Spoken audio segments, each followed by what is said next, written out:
was a bit of an idea after a trip to the US in '99. Simmered away for a few years, and then I finally did something about it, got together some mates at a pub in 2010, and we launched with a few hundred cases, and the rest, they say, is a bit of history. Well, I just had this idea of better beer. I'd been in the US and tasted something quite flavoursome, and that sort of woke me up from the sort of mass-produced bland lagers of Australia. So I came back, was seeking out better beers, found a couple, but I didn't think there were enough. So being in the wine and spirits industry and corporate world, I did a master's assignment for uni, and that was a business plan for Endeavour Brewing Co. I love better beer, and I love using beer in occasions that people don't expect it.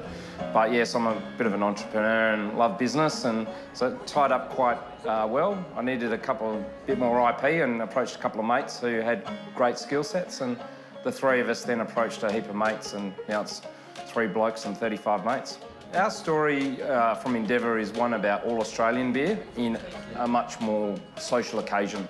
So we're taking beer out of V8s and on the beach to dining, great food.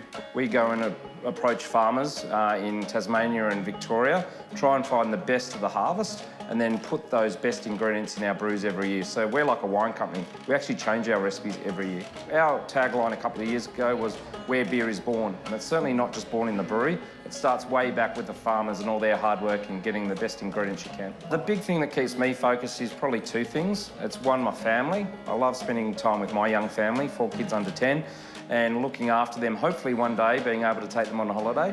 But secondly, it's all those mates who entrusted their money with us as shareholders to give them, one, some value, an upfront value for them at the moment. It's a bit of free beer, but in the long run, they could be really proud of investing in a nice little Australian beer company.